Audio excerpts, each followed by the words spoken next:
Salut à tous, ici Victor Perrault. Bienvenue sur ma chaîne, où on explore ensemble les mystères de l'intelligence artificielle.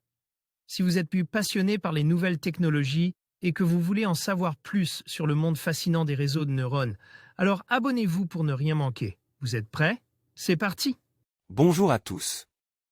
Dans cette vidéo, je vais vous parler de la migration vers Google Analytics 4 et de l'importance de bien s'y préparer avant le mois de juillet. Avec l'arrivée de cette nouvelle version, il est essentiel de comprendre les changements qu'elle apporte et comment optimiser notre utilisation des données. Je vais partager avec vous des conseils pratiques et des étapes clés pour faciliter cette transition. Restez avec moi pour découvrir comment aborder cette migration en toute sérénité. Adrien Podoak, Lead Analytics chez Arcane. Adrien est diplôme d'un master en management obtenu à HEC. Après plusieurs expériences en finance et dans le digital, il intégrait Arcane en 2019 en tant que data analyst, puis senior data consultant. Il occupe aujourd'hui le poste de Lead Analytics. Universal Analytics ne traitera plus les nouvelles données à partir du 1er juillet 2023. Le traitement des propriétés Analytics 360 sera prolongé une seule fois, jusqu'au 1er octobre 2023. Voici la phrase qui s'affiche désormais en haut des comptes Google Analytics. Pouvez-vous expliquer ce que cela signifie concrètement pour les utilisateurs? Universal Analytics est la version de Google Analytics en cours de dépréciation, au profit de Google Analytics 4. Une telle évolution sur un outil aussi utile que Google Analytics nécessitait une période de transition, pendant laquelle les deux versions vont cohabiter. Nous sommes dans cette période qui prendra fin le 1er juillet 2023 pour les clients souscripteurs de la version gratuite de l'outil. Et le 1er octobre pour sa version dite 360, qui est payante. Passe ces échéances, aucune donnée supplémentaire ne sera récoltée sur Universal Analytics, dont les propriétés resteront accessibles. Un temps pour la lecture et l'analyse des données historiques. 10 ans après son lancement, c'est donc la fin d'Universal Analytics. Pourquoi Google a décidé de déployer GA4 et de mettre fin aux propriétés UA? Quels sont les changements majeurs sur Google Analytics 4? L'écosystème digital a profondément changé en 10 ans. Si Universal Analytics est un outil bien connu et maîtrise sur notre marche, il ne répond plus aussi bien aux problématiques métiers de ses utilisateurs qu'il y a quelques années. La capacité à collecter et croiser les données provenant des applications et du web est devenue un enjeu important dans un contexte de navigation multiplateforme.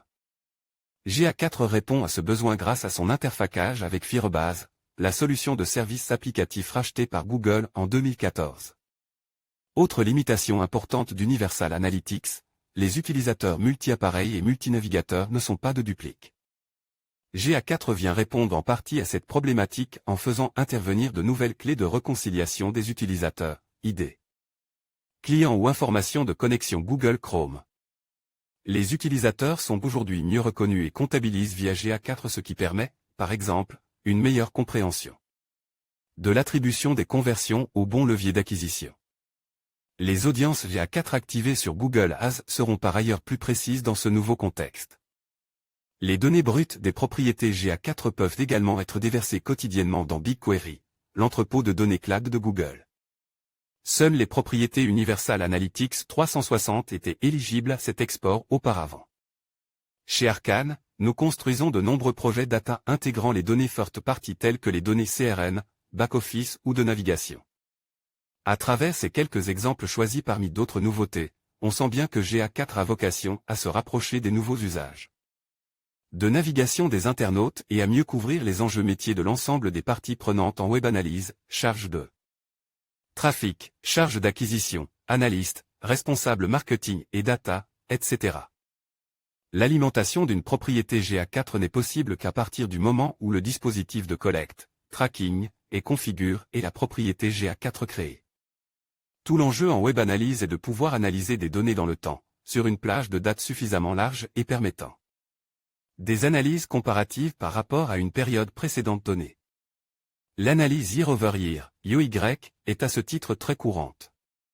Analysons deux exemples. J'ai commencé à alimenter ma propriété GA4 le 1er janvier 2022. Je disposerai donc de plus d'une année et demie d'historique le 1er juillet 2023 et pourrai assurer facilement la transition vers GA4. Je peux également anticiper la conduite du changement en interne pour que l'adoption de GA4 soit la plus naturelle possible. Je commencerai à alimenter ma propriété GA4 le 1er janvier 2023. Le 1er juillet suivant, j'aurai moins d'une année d'historique, ce qui ne permettra pas de suivre facilement l'évolution des performances par le vieillot Y. Cette approche est moins précise, coûteuse en temps et en énergie. Nous communiquons habituellement la date du 1er juillet 2022 comme date butoir pour insister sur la récupération d'une année d'historique. Point très important, commencer à alimenter les propriétés GA4 ne consiste pas à mettre fin à l'alimentation des propriétés UAKI. Doivent poursuivre la collecte pour permettre les analyses temporelles, impossibles à mener pour le moment dans GA4 qui ne dispose que de très peu d'historique. Le principal piège serait d'appréhender GA4 comme une simple mise à jour de version. UA et GA4 sont deux outils fondamentalement différents et cette différence doit guider la conduite de l'ensemble du projet.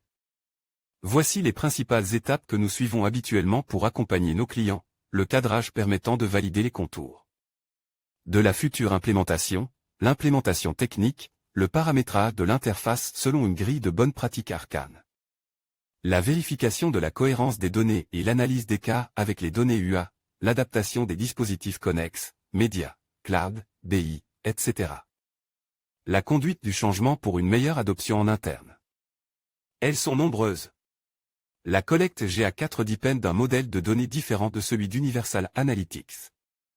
On ne peut pas simplement calquer à l'identique le dispositif de collecte de GA4 sur celui d'UA sous peine de ne pas exploiter pleinement le potentiel de l'outil et de voir certains rapports clés non alimentent. Nous recommandons un travail de réécriture du modèle de données Universal Analytics pour tirer profit des spécificités de GA4. La transposition peut par exemple s'effectuer ensuite depuis le Tag Management System du client. Pour l'activation, nous encourageons nos clients à tester les nouveautés GA4. Les audiences prédictives reposant sur des probabilités d'achat ou d'abandon sont un bon exemple de nouvelles audiences à tester dans Google Ads.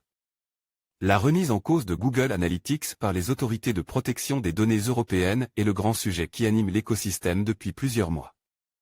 Dans ces différentes communications, la CNIL ne fait pas la distinction entre les deux versions de GA et on ne peut pas dire aujourd'hui que l'utilisation de GA4 sera conforme au RGPD et répondra aux exigences des autorités européennes telles que la CNIL. Il sera important de continuer à suivre attentivement les évolutions sur le marché pour donner un maximum d'éléments aux entités légales des entreprises gestionnaires de sites, afin que chacune définisse sa propre ligne de conduite à ce sujet. Nous attendons notamment des éléments concernant l'accord de principe pour le transfert des données personnelles de l'Union européenne vers les États-Unis, annonce fin mars. Cet accord serait de nature à remettre en place un cadre permettant l'utilisation de Google Analytics. Nous suivons également les évolutions des plateformes Analytics et notamment celle de Google concernant GA4. L'annonce a par exemple été faite en mars dernier que GA4 ne stockera plus d'adresses IP. En juin dernier, la CNIL a enfin ouvert la voie à un usage de GA qui serait conforme au RGPD via une solution de proxification, dont il convient d'étudier précisément l'intérêt et les impacts avant d'initier un tel projet. Notre premier rôle en tant que conseil en data est de faire se réunir toutes les parties prenantes au sein de nos entreprises clientes. Entités légales, techniques et métiers, afin d'expliquer les enjeux, opportunités et risques d'un abandon ou d'un maintien de GA. Nous prenons une décision collective, concertée, anticipée et rendue en toute connaissance de cause. Si le choix fait par notre client est de ne pas retenir Google Analytics, nous accompagnons celui-ci dans la recherche du meilleur partenaire pour répondre à ces enjeux. Nous connaissons bien les solutions alternatives, mais ne voyons pas de réponse unique sur le marché et avons donc établi une matrice de critères pour aider à la prise de décision. Nous intégrons à notre analyse des notions telles que le coût, le lieu de stockage des données, le temps d'intégration, les capacités de collecte et de reporting, les intégrations avec l'écosystème média et cloud du client, la richesse de la documentation ou encore le support apporté par la solution. La diversité des besoins de nos clients rend chaque étude spécifique. Si le choix fait est plutôt celui de rester dans l'écosystème Google, nous expliquons lors des phases de cadrage l'ensemble des paramétrages opérables depuis GA4, comme échange plus haut. Quelle que soit la solution retenue, nous invitons tous nos interlocuteurs à se mettre en mouvement pour prendre la direction de GA4 ou d'une autre solution. Rester sur Universal Analytics aujourd'hui n'est pas une option. Les meilleures solutions Web Analytics, voire tous les outils Web Analytics, voire les formations, trouver une formation stratégie digitale. Voir les offres d'emploi, trouver un emploi SEO. En conclusion, la migration vers Google Analytics 4 est une étape cruciale pour optimiser votre suivi et vos analyses. En vous préparant dès maintenant, en formant vos équipes et en adaptant vos outils, vous vous assurez une transition fluide avant l'échéance de juillet. N'oubliez pas de tester vos configurations et de vous familiariser avec les nouvelles fonctionnalités pour tirer le meilleur parti de cette évolution. Prenez le temps nécessaire pour vous adapter et vous serez prêt à relever les défis de l'analyse de données dans un environnement en constante évolution.